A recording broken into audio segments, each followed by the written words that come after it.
বলেন দুজাহানের বাদশাহ বিশ্ব নবী জনাবে মুহাম্মদুর রাসূলুল্লাহ। ও এই কথা বলল না যেন তেলে বেগুনে সেট কইরা উঠলো। এতক্ষণ বক্তার প্রশংসা, যখনই বক্তার পরিচয় পাইল যে ইনি মুহাম্মদ, সাথে সাথে তার চোখ দুইটা অগ্নি শর্মা, শরীরের লোম দাঁড়াইয়া গেছে যে মুহাম্মদকে অপমান করতে হবে, তাকে হত্যা করতে হবে, তার মিশনকে পৃথিবীর থেকে নিশ্চিহ্ন করে দিতে হবে। কিন্তু আমরা বলবো, এই নেতানিয়াহু, এই কুত্তার জাত তোদের বলবো, আমার নবীর জন্মের আগ থেকে ইসলামের বিরুদ্ধে, মুসলমানদের বিরুদ্ধে তোদের ষড়যন্ত্র অব্যাহত ছিল, সাকসেস হতে পারোনি। আজকে গাজায় যা করছো সাকসেস হতে পারবে না।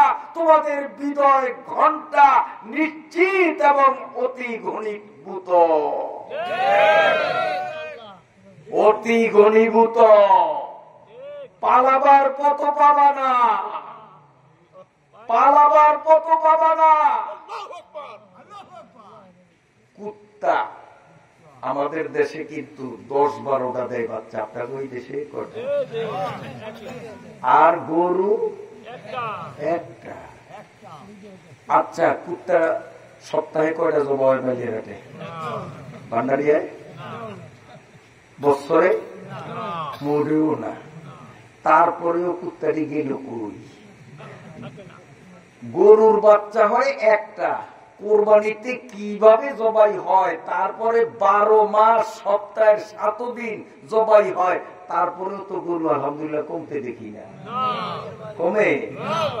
এ বদমাইশ ইহুদি, খ্রিস্টান, ডোনাল্ড ট্রাম্প আর নেতানিয়াহু, তোদের বলবো মুসলমান হালাল প্রাণী গরুর জাত, এদের ধ্বংস করা সম্ভব নয়। আর তোরা কুত্তার জাত, যতই তোদের শক্তি সামর্থ্য থাকুক না কেন, ইনশাআল্লাহ ওই দিন বেশি দূরে না, পৃথিবীর থেকে তোদের মানচিত্র মুছে যাবে ইনশাআল্লাহ। আমার ভাইরা বাবাজিরা, ওই ইহুদির বাচ্চা রাসূলুল্লাহর পরিচয় পাওয়ার সাথে সাথে রাসূলুল্লাহকে হত্যা করার জন্য, আল্লাহর নবীকে অপমান করার জন্য তেলে বেগুনে ক্ষিপ্ত হয়ে গেল। এবার ওই যে তার ব্যাগের ভিতরে মরা গুইসাপ, এই মরা গুইসাপের ব্যাগটা নবীজির সামনে ধরে বলে, এ মুহাম্মদ, তুমি কি নবী? আল্লাহর নবী বলেন, হ্যাঁ আমি সত্য নবী। ইহুদির বাচ্চা বলেন, আমার ব্যাগের মধ্যে কি আছে যদি তুমি বলতে পারো তাহলে আমি বিশ্বাস করব তুমি নবী, নইলে তোমার কল্লাটা এক্ষুনি তরবারি দিয়ে উড়িয়ে দেব। তোর ব্যাগের মধ্যে কি ঢুকেছে? আমার নবী কি পাহারা দিছে? আমার নবী লুকিয়ে লুকিয়ে দেখছে? কেসা পাজির পাজি ইহুদিরা, এ মুহাম্মদ আমার ব্যাগের মধ্যে কি আছে বলো, যদি বলতে পারো তাহলে বুঝবো তুমি নবী, কলেমা পড়ে মুসলমান হয়ে যাব, আর যদি বলতে না পারো তাহলে তোমার গর্দান উড়িয়ে দেব। নবীকে মারার জন্য তার ধারণা আমার ব্যাগে যে কি আছে তা তো মুহাম্মদ বলতে পারবে না, কাজী আজকেই মুহাম্মদের গর্দান উড়িয়ে ইসলাম দুনিয়ার থেকে মুছে ফেলবো। ও নেতানিয়াহু সেদিন থেকে চেষ্টা ছিল, মুছতে কি পারছে? জোরে কোন মুছতে কি পারছে? আর এখন গাজায় হত্যাযজ্ঞ চালাইয়া ইসলামকে দুনিয়ার থেকে মুছে ফেলবে, এটা কি হয়? কোনদিনও না, কোনদিনও না। আরেকটা উদাহরণ দিই, আপনার বিরক্ত হননি। আমার মুখের দাঁত আছে 32টা, জিহ্বা আছে একটা। আপনাকে কয়টা? বাড়ি যে গুনিয়ে নিয়েন। কয়টা জিহ্বা? কয়টা দাঁত? 32টা। ঠিক আছে, দাঁতগুলি কি শক্ত দেখেন, ঠাস ঠাস করে শক্ত, এবং এগুলা দলবদ্ধ ভাবে, সংখ্যাও বেশি। জিহ্বা পঞ্চের মতো নরম, সংখ্যায়ও কম। এই জন্য সুযোগ পাইলে মাঝে মধ্যে কুট কইরা কামড় মারেনি। এই কামড় মারেনি? জিহ্বার উপরে দাঁতের কামড় যিনি খাইছেন তিনি বোঝেন দিনের কয়টা বাজে। কি যে মজা! আল্লাহ রে, আল্লাহ রে! তখন জিহ্বায় কি করে পাল্টা কি দাঁতের কামড় আরেকটা দেয়?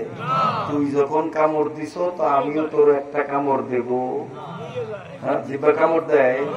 কামড় দেয় না, কামড় দেয় না, বরং কি করে সবর করে। আজকের আয়াতের মধ্যে আসতেছে সেই আয়াত সামনে, ওয়াসবির ওয়া মা সাবরুকা ইল্লা বিল্লাহ ওয়ালা তাহজান আলাইহিম ওয়ালা তাকু ফি দাইকিম মিম্মা ইয়ামকুরুন। আল্লাহ যেন দাঁতেরে বুঝায়, কো দা ও জিহ্বা তোরে কামড় দিছে, কাজে তুই সবর কর। দাঁতে তোর সাথে ষড়যন্ত্র করছে, এর জন্য মন খারাপ করিস না। তার কারণ দাঁত যতই শক্ত হোক, যতই সংখ্যাগরিষ্ঠ হোক, কিন্তু বয়স বাড়বে, এক এক করে ঝরবে, শেষ পর্যন্ত ওদের পাত্তাও থাকবে না। আসেনি এমন মানুষ?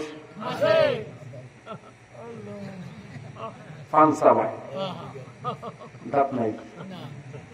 আচ্ছা বলেন তো, বার্ধক্যজনিত কারণে দাঁত যেমন পড়ে, অতি বয়স হয়ে যাওয়ার কারণে জিহ্বা পড়িয়া গেছে, এরকম যে অমুকের বয়স এত হয়েছে এই জন্য জিহ্বাটা তার মুখ থেকে খসে পড়ে গেছে। বয়স বললে জিহ্বা পড়ে? কেন পড়ে না? জিহ্বা হলো মৌলবাদী, ওর মূল ঠিক আছে, বুঝলেন? জিহ্বা মৌলবাদী, ওর মূল ঠিক আছে, ও ধরবে না। মুসলমান মৌলবাদী, মুসলমান জিহ্বার ভূমিকায় মুসলমানের উপরে যত অত্যাচার গাজায় নেমে আসুক, লেবাননে নেমে আসুক, এইভাবে ইয়ামনে নেমে আসুক, এই মুসলমান কোন জিহ্বার জাত, এরা মৌলবাদী, এরা ধরবে না। আর আমেরিকা আর ইসরায়েল এরা হলো জাতের জাত, আজ না হয় কাল এদের চড়ে যাওয়া নিশ্চিত। আমার ভাইরা, বাবাজিরা, আমার আল্লাহ বলেন, ওয়ামা কানা মিনাল মুশরিকিন।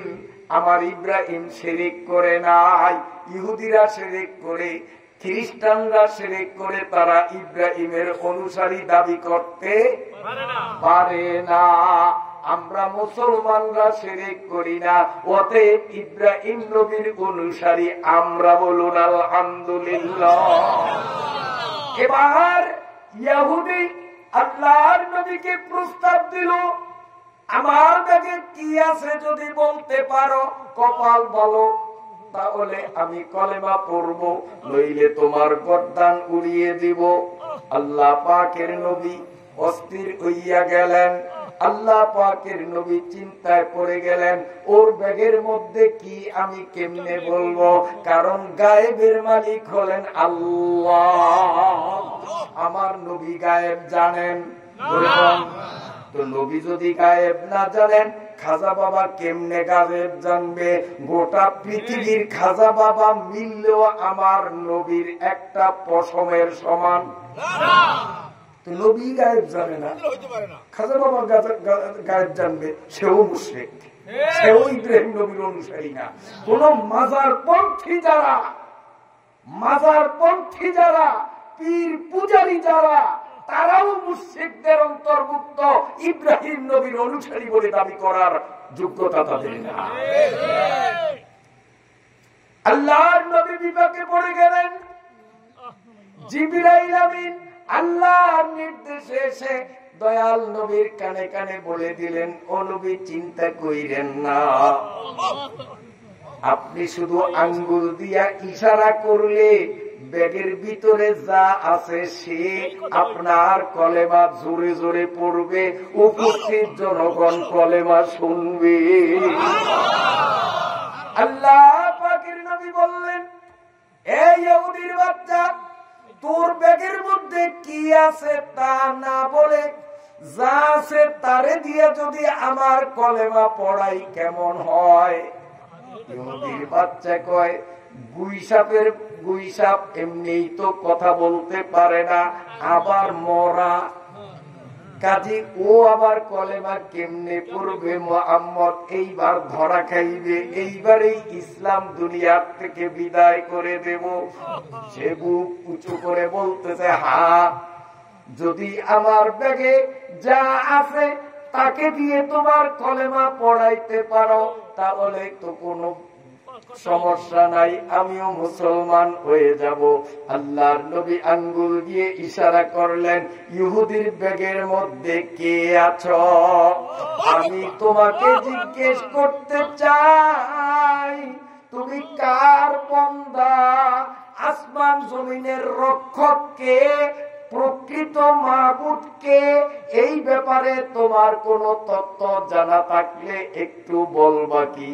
আল্লাহর নবীর এই প্রশ্ন শুনিয়া ওই মরা গুইসাপ ব্যাগের ভিতর থেকে আমার আল্লাহর পরিচয়, ওয়াহদানিয়ত, আল্লাহর কুদরত বিষয়ে এমন লম্বা চূড়া বক্তৃতা করলো, মনে হয় যেন মদিনা ইউনিভার্সিটি থেকে আরবি সাহিত্যের উপরে ডিগ্রি অর্জন করেছে। এখন আরবি ভাষার একজন পণ্ডিত মনে হয়, এমন সুন্দর ভাবে আল্লাহর গুণগান, আল্লাহর পরিচয়, আল্লাহ এক, আল্লাহ অদ্বিতীয়, তিনি খালিক, মালিক, রাজ্জাক, এই পরিচয়গুলো দিল। আল্লাহর নবী বললেন, এতক্ষণ তো তুমি আল্লাহর পরিচয় দিলে, এবার তোমার কাছে সেকেন্ড প্রশ্ন, আমি কে? আমারে কি চিনো? আমার বিষয়ে কি তোমার কোন জানাশোনা থেকে থাকলে একটু বলবা কি? এতটুকুন বলতে না বলতে গুইসাপ আমার নবীর প্রশংসায় পঞ্চমুখ হইয়া আমার নবীর গুণ গরিমায় এক দীর্ঘ লম্বা বক্তৃতা দিয়ে দিল। আল্লাহ পাকের নবী বলেন, ইহুদির বাচ্চা কি খবর? ইহুদির বাচ্চার কপাল খুলে গেল, সঙ্গে সঙ্গে দুই চোখের পানি ছেড়ে দিয়ে আল্লাহর নবীর পথ প্রান্তে লুটিয়ে পড়ে বলে, নবী গো, অপরাধ করেছি, আমাকে মাফ করে দেন, কলেমা পড়াইয়া দেন। আমার নবীর হাতে হাত দিয়ে কলেমা পড়ে আসাদু আল্লাহ ইলাহা ইল্লাল্লাহু ওয়া আশহাদু আন্না মুহাম্মাদান আবদুহু ওয়া রাসূলুহু। কোরআনের তাফসীর, হাদিসের তাফসীর আছে না? এত নবীর ব্যাপার, নবীর তুলনায় আমি তো কিছুই না। আলহামদুলিল্লাহ, আল্লাহর কালাম সামনে এই অদমের কোরআন হাদিসের বয়ান শুইল, আল্লাহর মসজিদ 3টা হিন্দু ইসলাম গ্রহণ করেছে। এটা আমার কোনো কর্তৃত্ব না, এটা আমার কোনো গ্রাফিটি না, এটা আমার কোনো অর্জন না। যেহেতু আমি আল্লাহর কালাম, আল্লাহর নবীর হাদিস বয়ান করেছি, তাদের দিলে গ্রহণ করেছে 3টা হিন্দু, আল্লাহর ফজল ইসলাম গ্রহণ করেছে। আমার ভাইরা বাবাজিরা, আমার আল্লাহ তাই বলেন, মা কানা মিনাল মুশরিকিন। আমার ইব্রাহিম মুশরিক ছিলেন না। আগে বলছেন তিনি সঠিক পথে প্রতিষ্ঠিত ছিলেন, বক্র পথে যাননি। এই কথার তাৎপর্য ইহুদি খ্রিস্টানরা বুঝে কি বুঝে না, এই জন্য আল্লাহ এবার ক্লিয়ারেন্স করে দিলেন, ওয়া মা কানা মিনাল মুশরিকিন। আমার ইব্রাহিম জীবনে শিরক করে না। এবার আসুন আমাদের নবীর পালা।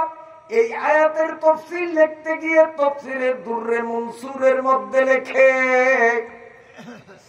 ইব্রাহিম নবীর ইন্তেকালের পরে মানুষ যখন তৌহিদি মতবাদ থেকে লাইনচ্ছেদ হয়ে গেল, মূর্তি পূজায় মগ্ন হয়ে গেল, শিরকের মধ্যে লিপ্ত হয়ে গেল, কিন্তু ইব্রাহিম নবীর সঠিক কিছু আমল তারা পালন করত, যেমন হজ, খতনা, এই ধরনের কিছু কিছু গৌণ আমল এগুলো তারা ঠিক রাখতো, কিন্তু আকীদাগতভাবে শিরকের মধ্যে লিপ্ত ছিল। এমনই অবস্থা আমার নবী জন্মগ্রহণ করলেন। আমার নবী শিশুকাল থেকেই তিনি তাওহীদি মতবাদের উপরে এক ছিলেন। যদিও দুনিয়ার মানুষের সামনে কিছু বলতেন না, কিন্তু মনে প্রাণে আমার নবী বলতেন, মাখলুক কোনদিন উপাস্য হইতে পারে না, নিশ্চয়ই উপাস্য হবেন যিনি হবেন খালেক তিনি। আমার নবীর জন্ম থেকে তিনিও একত্ববাদে অটল ছিলেন। মুশরিকদের কোন রীতিনীতি তিনি মানতেন না, কিন্তু মুশরিকরা যে হজ করত, অন্য আমল করত, সেগুলো কাফেরদের থেকে দেখে দেখে আমার নবীও করতেন, কিন্তু শিরক আমার নবীর দ্বারা কোনদিন হয় না। আল্লাহই তাকে পবিত্র রাখছেন। ইব্রাহিম নবীর 1 নম্বর প্রশংসা করলেন কানা উম্মাতান, 2 নম্বর প্রশংসা করলেন কানিতান লিল্লাহ, 3 নম্বর প্রশংসা করলেন হানিফা। তার ব্যাখ্যা দিলেন ওমা কানা মিনাল মুশরিকিন। এইবার 4 নম্বর ইব্রাহিম নবীর আরেকটা বৈশিষ্ট্য আল্লাহ তুলে ধরে বলেন, শাকিরান লিআনউমিহি। আল্লাহ বলেন, ও দুনিয়ার মানুষ জানিয়া রাখো আমার ইব্রাহিম কেমন। শাকিরান লিআনউমিহি, আমি আল্লাহর পক্ষ থেকে ইব্রাহিমকে যত ধরনের নেয়ামত দিয়েছি, ইব্রাহিম তিলে তিলে আমার সমস্ত নেয়ামতের শুকরিয়া আদায়কারী। আমার নেয়ামত খাইয়া আমার নাফরমানি করবে আমার ইব্রাহিম এমন না, তিনি শুকরগুজার ছিলেন। কেমন শুকরগুজার ছিলেন? তাফসীরে দুররে মনসুরের মধ্যে লেখে, ইব্রাহিম আলাইহিস সালাতু ওয়াস সালামের একটা স্বভাব ছিল, তিনি মেহমান ছাড়া কখনো খানা খাইতেন না। সকালের খানা রেডি, দস্তরখানে খানা নিয়ে বসে থাকতেন, কখন মেহমান আসবে তখন খাবেন। দুপুরও রাত্রেও একই অবস্থা। যেদিন মেহমান আসতো না সেদিন ইব্রাহিম নবী খাইতেন না। শাকিরান লিআনউমিহি, কারণ এই খাদ্যটা আল্লাহর নেয়ামত, এইটার শুকরিয়া হলো আমার খাদ্যের কিছু অংশ গরিব মিসকিন মেহমানকে দেওয়া। তাফসীরের কিতাবের মধ্যে লেখে, হযরত ইব্রাহিম আলাইহিস সালাতু ওয়াস সালাম একদিন আল্লাহর কাছে ফরিয়াদ করলেন, ওগো আল্লাহ, আমার পরে আমার বংশের মধ্যে আপনি বিশ্ব নবী মুহাম্মদুর রাসূলুল্লাহ সাল্লাল্লাহু আলাইহি ওয়াসাল্লামকে আখিরি নবী বানাবেন। ও মাবুদ, আখিরি নবীর উম্মতের দেখা দুনিয়ায় আমি পাবো না। আমার মন চায় কিয়ামত পর্যন্ত আখিরি নবীর উম্মতের একটু মেহমানদারি করব। সুবহানাল্লাহ। আপনার জন্য আমার জন্য পাগল কে? আরে ইব্রাহিম নবী। ইব্রাহিম নবী আমাদের দেখে নাই, তারপর আমাদের জন্য পাগল। আল্লাহর কাছে দোয়া করে তাফসীরে দুররে মনসুরের মধ্যে লেখে, আল্লাহর পয়গম্বর ইব্রাহিম আলাইহিস সালাম আল্লাহর কাছে দাবি করলেন, ও মাবুদ, আখিরি নবীর উম্মত গুলোরে কিয়ামত পর্যন্ত আমি একটু মেহমানদারি করতে চাই। আল্লাহ বললেন, তুমি কেমনে মেহমানদারি করবা? আখিরি নবীর জন্মের আগেই তো তুমি দুনিয়া ছাড়া লাগবে। আখিরি নবী তো জন্ম নিবে, 40 বছরের নবী হবে, তারপরে তার উম্মত হবে। কেমনে তুমি করবা? ইব্রাহিম নবী বলেন, আল্লাহ কেমনে যে করব সেই শক্তি আমার নাই, সেই বুদ্ধিও আমার নাই, তবে এতটুকুন বিশ্বাস আমার মনে আছে, তুমি কাদের মতলব সর্বশক্তিমান। কিয়ামত পর্যন্ত আখিরি নবীর উম্মতের মেহমানদারি আমার মাধ্যমে করার ব্যবস্থা করার মতো ক্ষমতা তোমার আছে। কেসটা কেমন দিয়ে দিল, আল্লাহরে কেমন বেকায়দার কাছে পাঠাচ্ছি। আল্লাহ তুমি তো পারো, নাইলে তো তুমি সর্বশক্তিমান। আর রইলা কই? আল্লাহ কয় তুমি তো আমার আটকাইছো, তুমি তো আটকাইছো, তো আটকে আমার রাখবা। আমি তো আল্লাহ, আমি যদি আল্লাহ না হইতাম তো তোমার আটকা নিতে আমি ধরা খাইতাম। আমি তো আল্লাহ, আমার আবার তুমি আটকাইবা, ও তো সোজা না। আল্লাহ রাব্বুল আলামিন আমার দিকে তাকান, এতটা পরিমাণ কাপড় চিনেননি, বণিকের দোকানে পাওয়া যায়। আল্লাহ রাব্বুল আলামিন এতটা কাপড় ইব্রাহিম নবীর হাতে তুলে দিলেন, দিয়ে বললেন তুমি তাড়াতাড়ি জাবালে আবি কুবাইসে চলিয়া যাও। হাজী সাহেবরা দেখছেন মক্কায় একটা পাহাড় আছে, নাম জাবালে আবি কুবাইস, এখনো পাহাড়টা উঁচু দাঁড়িয়ে আছে, আমরা নিজেরা দেখে আসছি। আল্লাহ রাব্বুল আলামিন বলেন ইব্রাহিম তুমি জাবালে আবু কুবাইসের উপরে ওঠো, ওইটা তুমি এইভাবে চতুর্দিকে এই কাপড়গুলো ছিটাইয়া দাও। ইব্রাহিম নবী বলেন মাবুদ তুমি বলছো, আমি যেহেতু কানেতান লিল্লাহ, তোমার হুকুম পালনকারী, অতএব আমি ছিটাইব। ফলাফলটা কি আমার তো ব্রেনে আসলো না, একটু কি দয়া করে বলবা? আল্লাহ রাব্বুল আলামিন বলেন ইব্রাহিম রে, তুমি যখন এক মুঠ কাপড় চতুর্দিকে ছিটাইয়া দিবা, আমি আল্লাহ আমার নিপুণ কুদরত প্রয়োগ করিয়া এই কাপড়গুলো গোটা পৃথিবীর বিভিন্ন জায়গার মধ্যে পৌঁছাইয়া দিব। যেই জায়গার মাটির মধ্যে এই কাপড়ের একটা কণাও হলেও পড়বে, ওই জায়গার ভিতরে একটা জিনিস উৎপাদন হবে কিয়ামত পর্যন্ত, যেই জিনিসটা না হলে ফলাও মাটি। এটার নাম কি? এটার নাম কি? হ্যাঁ, মাশাআল্লাহ। লবণ না দিলে ফলার কোনো ভ্যালু আছে? আল্লাহ বলেন তোমার কাপড়ের একটা টুকরাও যেই জায়গায় পড়বে, হ্যাঁ, ওই জায়গাতেই লবণ উৎপন্ন হবে। আর আখিরি নবীর উম্মতরা এই লবণ তারা খাদ্য হিসাবে খাবে। কাজী কিয়ামত পর্যন্ত আখিরি নবীর উম্মত যত লবণ খাইবে সব তোমার মেহমানদারির খাবার। আমার লেখা বই কত অজানারে আপনারা অনেকে পড়ছেন, সেটার ভিতরে ঘটনাটা আনছি আমি, যদিও সেখানে রেফারেন্স দেওয়া নেই, যেন রেফারেন্স আজকে দিছি, কারণ অনেকে বলুন কথাটা পাইছেন কই, আন্দাজে কথা লিখি নাই। আজকের জন্য রেফারেন্স দিয়ে দিলাম তাফসীরে দুররে মনসুরের মধ্যে সূরা নাহলের এখন যে আয়াত পড়তেছি, এই আয়াতের শাকেরা নেআমিহির তাফসীরের মধ্যে কথাটা আছে, সেখান থেকেই আনছি, যদি আমার বইতে রেফারেন্স লিখি নেই। আল্লাহ, কষ্ট হয় আপনাদের? কষ্ট হয়? শাকিরান লিআনউমিহি, আল্লাহ যত নিয়ামত দিয়েছেন ইব্রাহিম নবীর বৈশিষ্ট্য ছিল তিনি সব নিয়ামতের শুকরিয়া আদায় করতেন। সুবহানাল্লাহ, সুবহানাল্লাহ। এগুলো আল্লাহ কেন শুনান? যাতে আমার আর আপনার অন্তরে এমন একটা চিন্তা চেতনা আসে যে আমার আল্লাহ আমাকে যত নিয়ামত দিয়েছেন, আমারও তো উচিত এই নিয়ামতের শুকরিয়া আদায় করা, ঠিক না?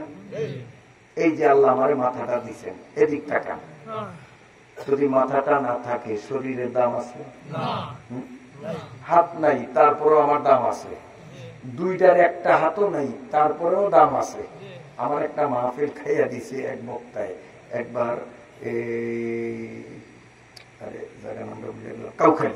কাউখালী ছিল আমার মাহফিল, সেখান থেকে 5 কিলোমিটার দূরে একটা মাহফিল, পোস্টার সারা দেশে লাগাইছে, পোস্টারে লিখছে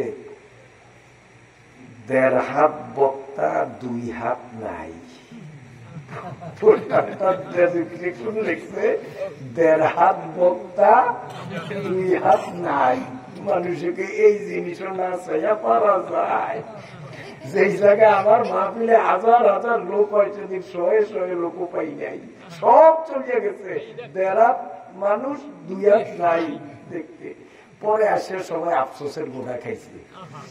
মানে একটা লোক আল্লাহ ওনারে বানাইছেন মায়ের গর্ভ থেকে, তার বডিটা মাথার থেকে পায়ের তালু পর্যন্ত ফিতা দিয়ে মাত্রে মাত্র 1.5 হাত।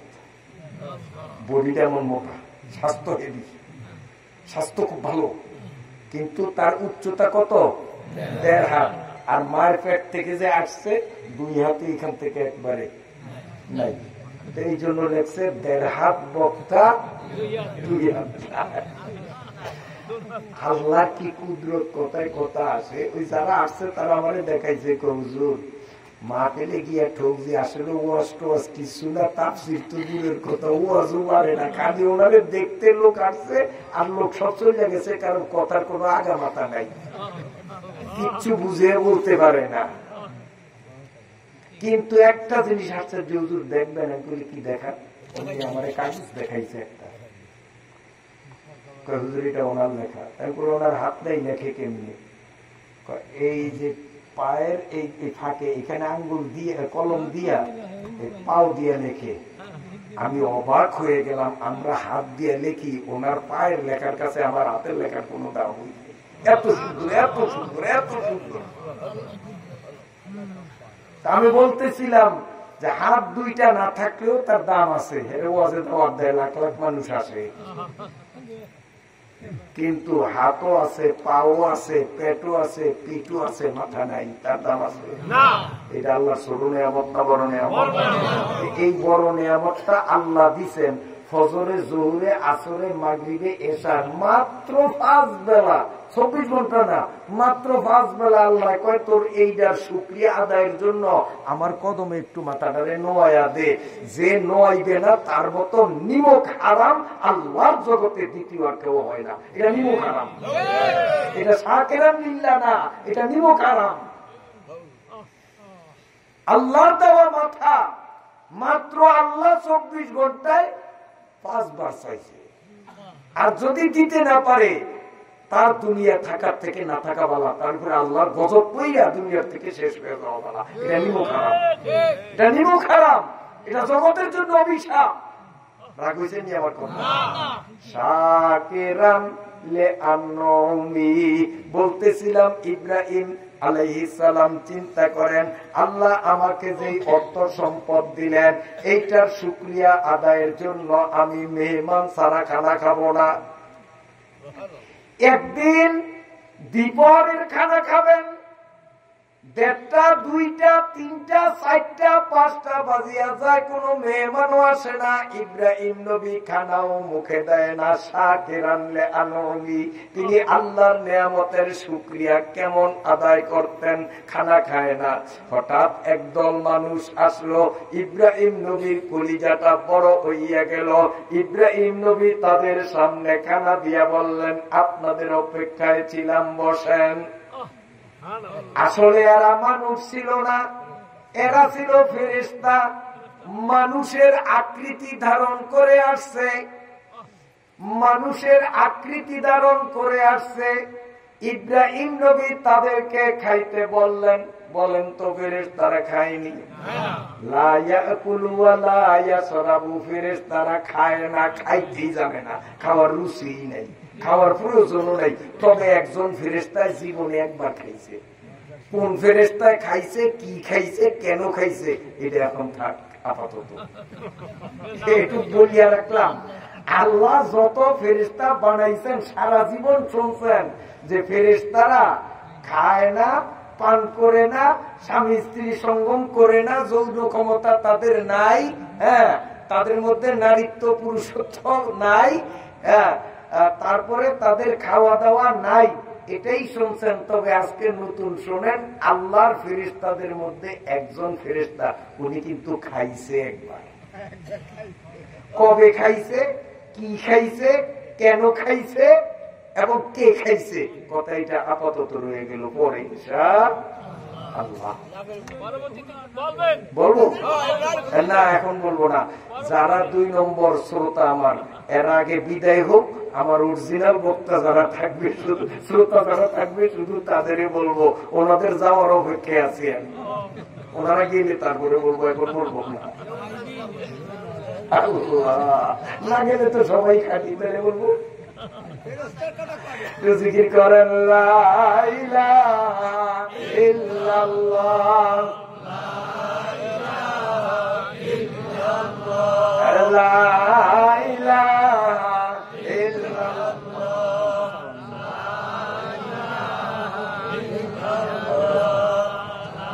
লা ইলাহা ইল্লাল্লাহ।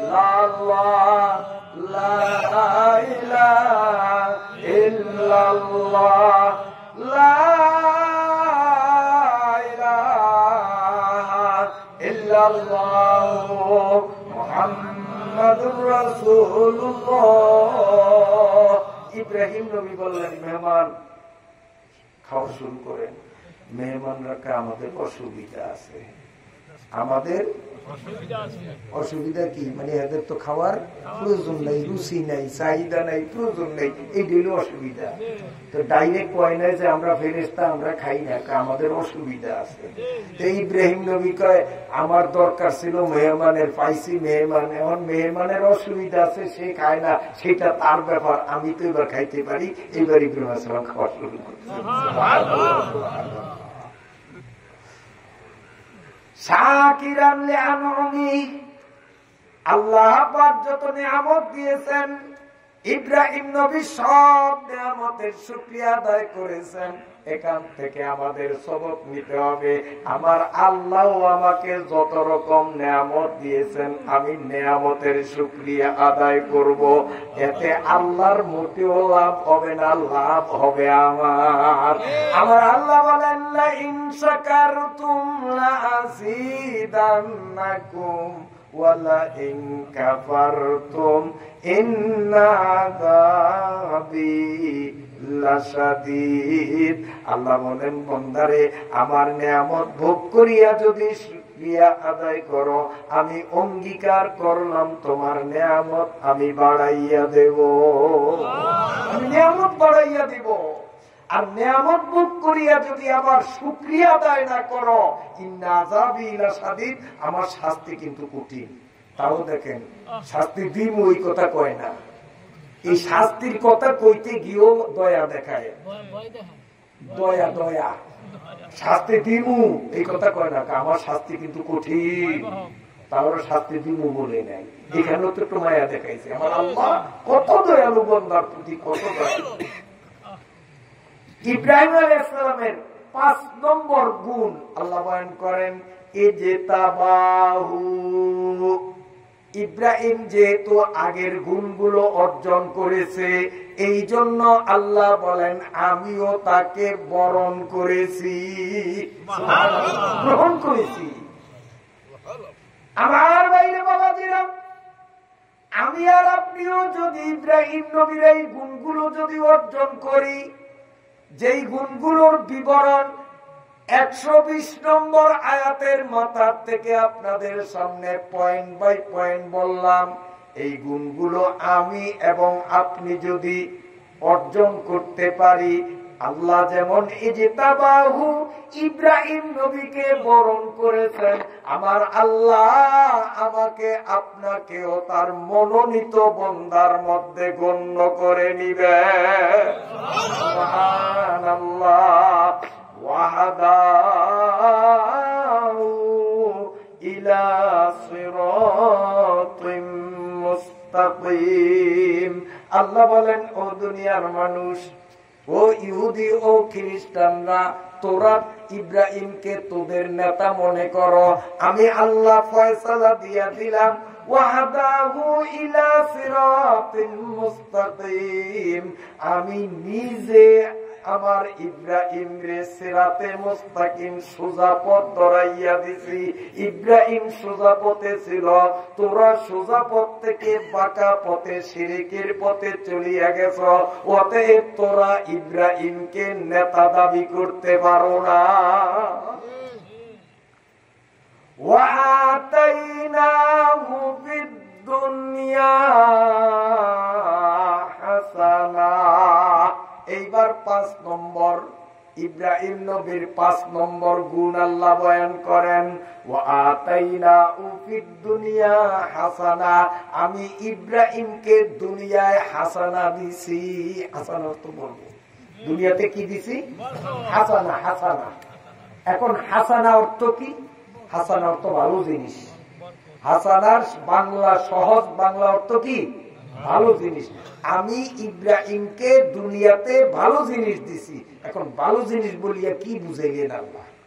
মুফাসসিরিনে কেরাম বলেন, একদল মুফাসসিরিনে কেরাম বলেন, এখানে ভালো জিনিস মানে দুরূদ, অর্থাৎ আমার নবী বিশ্ব নবীর নামে যখন দুরূদ পড়বে সেই সাথে ইব্রাহিমের নামেও দুরূদ যোগ করা লাগে। সবাই বলেন আল্লাহুম্মা সাল্লি আলা মুহাম্মাদ ওয়া আলা আলি মুহাম্মাদ কামা সাল্লাইতা আলা ইব্রাহিম ওয়া আলা আলি ইব্রাহিম ইন্নাকা হামিদুম মাজিদ।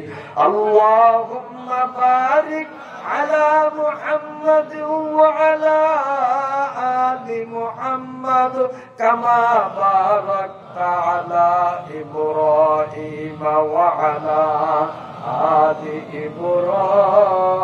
إبراهيم إنك حميد مجيد। আমার নবীর নামে দুরূদ পড়ছি, সেই সাথে ইব্রাহিম নাম যোগ হয়েছেনি, হয়েছেনি? হাসান অর্থ হলো এইটা।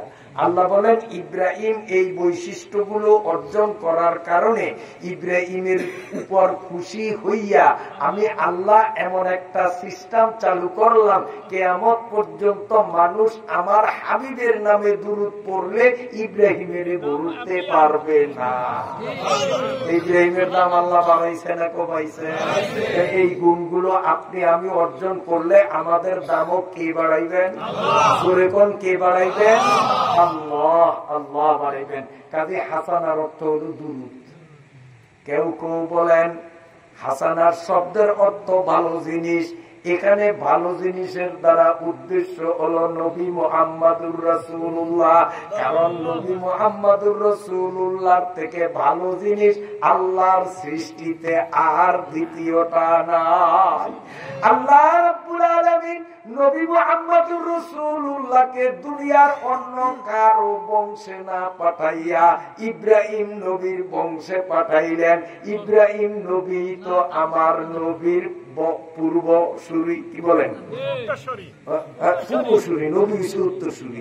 উত্তরসূরি কয় যে পরে আসে, আর পূর্বসূরি কয় যে আগে আসে। ইব্রাহিম তো আগে আসছে। নবী হইছে উত্তরসূরি আর ইব্রাহিম হইল পূর্বসূরি। ইব্রাহিমের বংশেই তো নবী আসছে। তা আল্লাহ কয় ওয়া আতাইনাহু ফিদ দুনিয়া হাসানা, আমি ইব্রাহিমের উপর উল্লেখিত গুণগুলি দেখিয়া খুশি হইয়া এই পৃথিবীতে আমি তাকে হাসানা দিছি, বালা জিনিস দিছি। বালা জিনিস দিছি মানে আখিরি নবীরে তার বংশের মধ্যে দিছি। হাসানার আরো অনেকগুলি অর্থ তাফসীরের মধ্যে, তাফসীরে মাআলিমুত তানজিল, তারপরে আপনার তাফসীরে খাযিন, তাফসীরে কুরতুবীর মধ্যে আসার পথে গাড়িতে বসে বসে পড়ছি। বলবো কতক্ষণে, ঘড়ি তো আমার সুযোগ দেয় না। দোষ আমারও না, দোষ আপনাদেরও না, দোষ হলো এই বেটার। এই বেটায় যদি আরেকটু স্লো গতিতে হাঁটতো তা আমি আয়াতের ব্যাখ্যা আরেকটু দিতাম। দোষ ও এত তাড়াতাড়ি হাঁটলো কাজকে। আজকে বোঝে না যে নবী করে আসছে, আমার একটু স্লো হাঁটা দরকার। আল্লাহ চলুন আমরা সামনে চলি।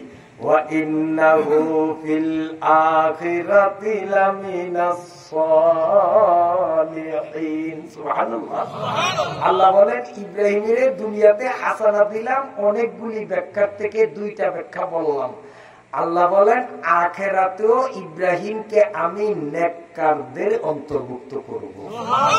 তো এই গুণগুলি আপনি আমি অর্জন করলে আমরাও নেককারদের অন্তর্ভুক্ত হয়ে যাব ইনশাআল্লাহ।